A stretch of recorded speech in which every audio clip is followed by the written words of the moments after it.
So how do you release 10 times more songs so that you get 10 times more streams, royalties, and actually grow a fan base while you're doing it? Well, here's 7 habits for consistent song releases I wish I knew sooner, and what I'm using right now that has helped me to hit over 250 million streams on Spotify. My name's Chris, also known as the artist Manafest. Thanks again for watching this channel, and if you've listened to my music, I also appreciate that too. But number one is you got to schedule creativity like it's a business meeting, okay? Don't wait for inspiration to hit. You got to treat it like it's gym time. You know, what's on the calendar gets done. So you want to schedule those writing sessions and literally turn off in airplane mode your phone so there's no beeps, there's no distractions.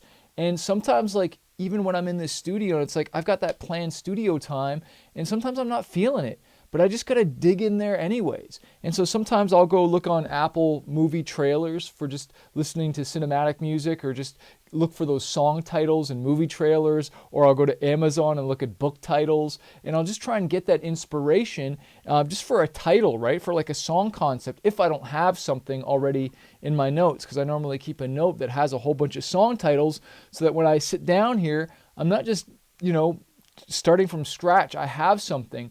But sometimes I'll have more than enough instrumentals and beats to listen to. But if I don't have the title and I don't know what I'm writing about, I could be listening to all these tracks, and sometimes they'll trigger something. But I find for me it's really important to have that title. But sometimes, like, even when I have those things, it's still not hitting. And it's easy just to kind of get up and leave and walk away, when you need to stay in here and just keep going and put the work in until you finally start to get some momentum. Sure, I'll go for a walk sometimes and I'll listen to music and get that vibe there, and then I'm like, okay, I got something, and then I'll come back here and then I'll start recording or start writing ideas down, which leads me to number two, which is batch your content.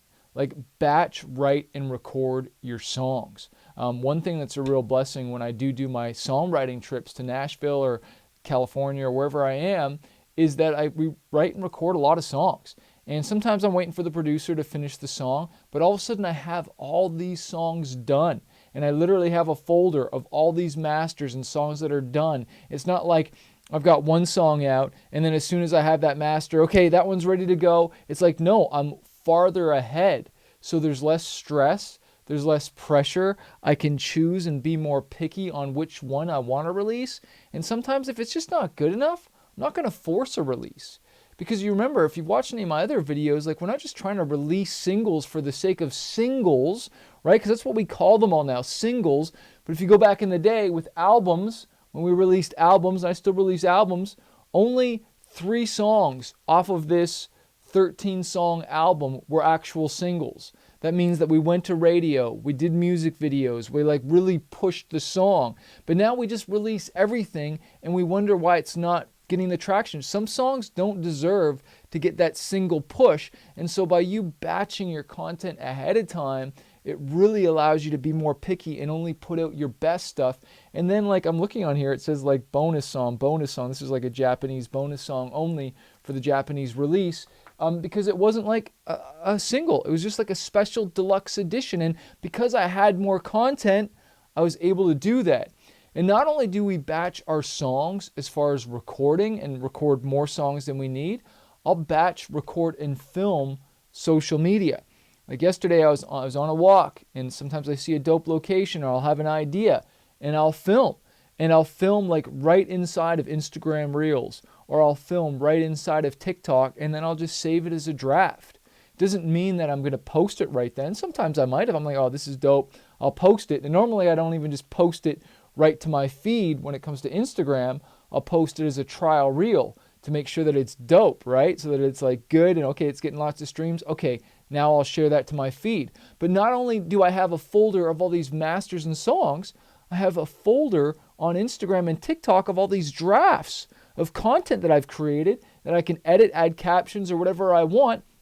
And what I love about recording right on Instagram Reels is I can add the music right in there. Like, I can choose what song I want to do, and then I'll perform and sing it right there, right inside the app, okay? Which leads me to number 3 is build a 90-day calendar release, okay? Or a 90-day release calendar, I should say, so that we're going by quarters, all right? We're planning further ahead. You know, artists don't plan to fail, but they fail to plan. And so I know I've got something really coming out in October. I know I got something coming out in November. I know what I'm planning for 2026. You know, we're not releasing something in December, or there's a very small chance we will. There could be a possible little change, but I try not to release in December because it's normally really noisy. But I'm already planning 2026. What's really interesting is if there's like a band that I want to tour with, and I'm like, yeah, I want to tour with them. Like, they're already planning next spring. They might even be planning next summer. Like, they're so planned far ahead. And this is what I've learned about successful artists. And honestly, the label system, they're very good at planning ahead and saying, look, we need to hit these deadlines. We need you to turn in your master. We need you to shoot the music video by this date. We need to calendar this thing and put it out. And treat this thing like a real business. Like, when Apple releases an iPhone, they're not just like, oh, what date are we going to plan? No, they're planning months, years in ahead. And so that they know these are the dates things are coming out. If we can start treating our business like this, we're going to get more streams. We're going to get more fans. We're going to become more consistent, right? And here's the next thing, number 5, which is stop aiming for perfection all the time and aim for momentum. You know, done is better than perfect, okay? I'm not telling you to put out garbage. I'm not telling you just to release whatever it is, but like each little thing you do is a stepping stone. And you start to get momentum as you're releasing songs, as you're doing these posts, you start to get more and more momentum. And honestly, for some of you, it's punching fear in the face. It's kicking fear in the face and just getting used to marketing and promoting. And I forget who said this, but they said, stop looking at the views or the streams in every song and start to treat this actually like the gym, where it's like, I showed up today. I put a post today, and you put a red X on the calendar. Oh, I did a post again today. Put another red X. And then you look back 30 days, 60 days, just like you would at the gym. It's like, look, I worked out every single day. Maybe I only did 10 minutes. Sometimes I did 30. Wow, I worked out an hour, but you got a shot up every single day, and you're not focused on the scale, like working out in the gym, or the muscle, the weight, but you're just focused on, did I show up? Did I show up? Because if we keep looking at the views all the time, and I'm not saying to not look at the views on social media or the streams of the songs, right?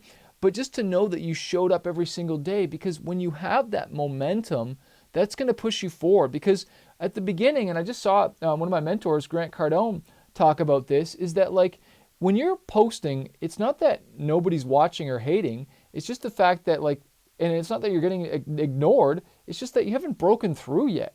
There's really like no feedback at first. And then when you keep showing up, you start to get a little bit of feedback. You start to get a little bit of streams. But for so many of you, you're looking every single day and you're not looking at the big picture. And we need to look at the big picture and say, I'm going to commit to a long period of time. Now, the only caveat I have with that is that we don't want to just be posting for the sake of posting and just throwing it up there. And if it's really not working, like really not working, and it's not good content, and you're doing the same thing over and over again, you're not studying other artists' posts and like actually looking like what works and what doesn't as far as social media, well then you're just doing the same thing over and over again and you're expecting different results. And you're going to keep getting the same bad results if you don't pivot. And so my advice is on that is look at other posts that are doing really, really well and model them. Copy them as much as you can. Sometimes I'll copy other YouTube thumbnail ideas to come up with video ideas. It's like, hey, that video and that title did good. I'm going to switch that up. I'm going to change the caption a little bit, make it work for my song or my video, and I'm going to post it. And lo and behold, wow, that one got 1 million views. And mine might have only got 100,000, but as far as me just trying to come up with an idea all by myself and just wonder and hope that it works is not nearly as good as me modeling success. And this goes to the same thing with creating our music. If I'm trying to get on Sirius XM Octane, which we've had a lot of support there in the new metal genre, that's the main music that I make, right? I go and I listen to the Big Guns playlist, which is their top 10 or the top 20 for the year. And I listen to the music. I listen to the mixes. We're working on a new rock album right now, and I'm literally split testing some of the mixes to be like, okay, is this as good as the stuff that's on there? And if it's not, Who do we got to get to mix it, add more production, write better songs, whatever it is, right? To make it better, as opposed to me just going, oh yeah, I'm just doing my own thing, as opposed to studying the market, like what works. I definitely do this for TV and film. When I go and, like I shared earlier about those Apple movie trailers, not only am I like, listening just to the music, but like I'm closing my eyes and listening. I'm listening to the quality. I'm listening to the lyrics. I'm listening to the phrasing, the attitude, and I'm like, okay, is mine like that? How can I do something like that? And then, of course, I want to be a little different. I want to just copy, but I want to get some inspiration of like, okay, like what's the market looking for right now? Like, what are they looking for so I can deliver on that? And of course, put my own Manafest twist on it, and you put your own twist on it. And the next thing I want to share with you guys, this number 6, is celebrate progress, okay? Celebrate your wins, okay? We can get so caught up in the stats as opposed to just the progress that we've made, and celebrate our wins.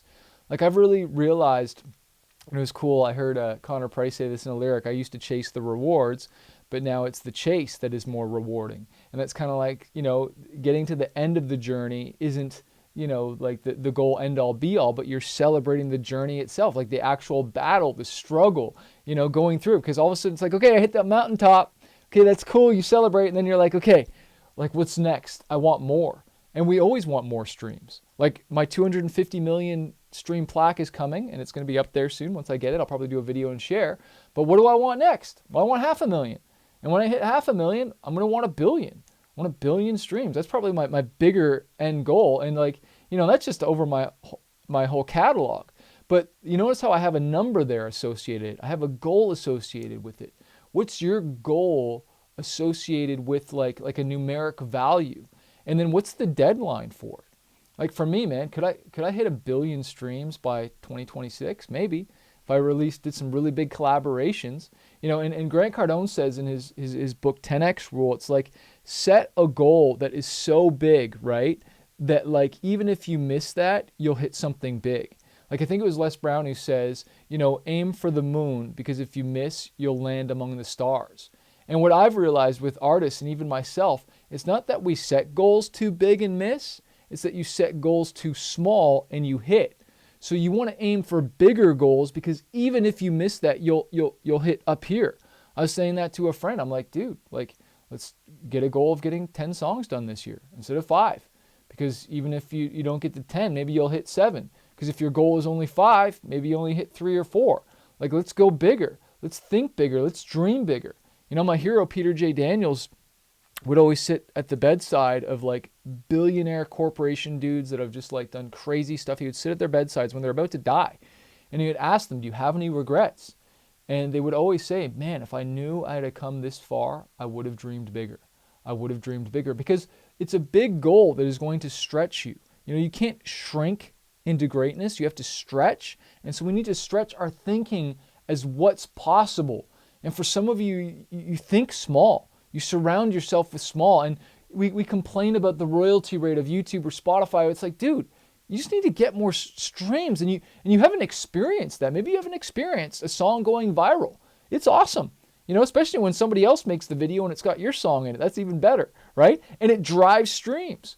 Or when I get a post that really crushes it and I'm like, wow, not only did I get more followers, views on the video, I go and look Spotify and it's like, dang, look at that spike.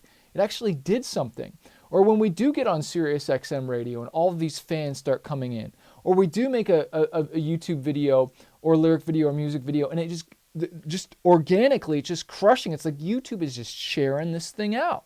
Like it is really awesome getting an editorial playlist, right? Like we just had a new song come out on my album, Walking Into Fire, and we got an editorial playlist when it came out, which is cool, but we kept on promoting it. And then we got another one 30 plus days later, and it just shot the streams up. And it's just bringing more fans in. And it's like, this is the magic about the music business. That's like, it's the unexpected. It's those surprises that are so awesome. But if you quit, you'll never experience it.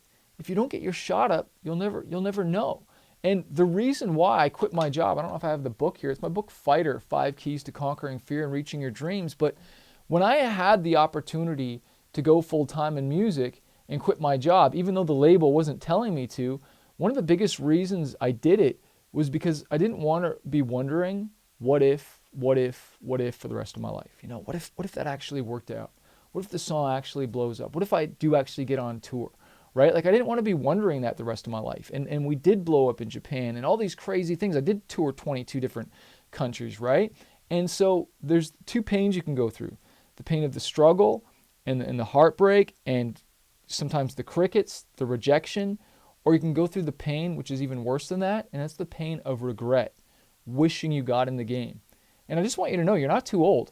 I don't care if you're in your 40s, 50s, or 60s, even your 70s, like there is an opportunity. Like that's the cool thing. You can flick one little switch and you can be farther than you can ever imagine. Like you're one song away, like from just turning the whole career around. I know my buddy produced a song for New Kids on the Block when they had their comeback. I don't know how many comebacks they had, but this is going back years ago. But they had been around for like years. And all of a sudden they had a song out and it was on the radio and then touring again. And I remember my buddy said, man, it can just be one song that just puts you right back on the map. And we've had that before. And like, I'm still hungry. Like I've been doing this, 25 years, right? And it's just like, I still am excited. Like we just had our first song in the Olympics last year, right? I still want to get a song in like a Marvel movie or a DC trailer movie. Like that's one of my big goals and dreams, right? Well, I got to keep writing songs. I got to keep studying the market. But like, there's still more to come is what I want to say to you. If you don't give up. I've said this before, Proverbs 24:16 says, even though a righteous man falls down 7 times, they get up and go again. And I want to encourage you to get up and go again. Don't grow weary doing good. I know it's tiring. I know it's exhausting. I remember sleeping on the floors. I remember going $30,000+ into debt, chasing this music dream. And I was this close to going back to my job. And then finally we had success. And I want to tell you, there's nothing wrong with having a job. Okay, there's nothing wrong with making money and putting into your music career. And honestly, I wish I did that longer. I wish I didn't quit so soon and that I kept on just fueling that money into my music career because it would have been less stressful. I could have made better decisions because one of the biggest things I teach on my Spotify 5-day challenge, which is coming up, make sure you get a ticket. I'll put a link below because you can ask any question you want for 5 days straight. But the pressure that I felt when I quit my job, it forced me just to tour, to make money. And I realized like, yeah, that's great. I made a lot of money off of touring, right? Like we've made over 7 figures touring, over 7 figures streaming. Not 7 figures in syncs yet, but we're gonna hit there. But the point is I only get paid once for that tour. But what has paid me for over and over and over again, and why you hear me preach Spotify, YouTube, Apple Music, just streaming, is because it's working for me while I'm not here. While I'm not touring. Like I have to be there to be on stage and perform and get paid for it. But when I make a song and I record it and I upload it, it's working for me 24/7. That's the Swiss dollars I talk about. Sales while I sleep soundly, or streams while I sleep soundly. And so if you want to have financial freedom in the music industry, you got to get your music working for you. It's got to be working for you while you're not working on it. And sure, promoting and touring, that was promoting the music. I had to do that for a while. But when the touring stopped for me, when COVID hit, the royalties didn't stop. The streaming didn't stop. And Warren Buffett says, if you don't figure out how to make money while you sleep, you'll always be working for a living. And so I want to encourage you, and I talk about this in this book, this really good book about passive income. It's called From Red to Black. Okay, get it off my website. It's cheaper. It's the hardcover copy. That's what you want.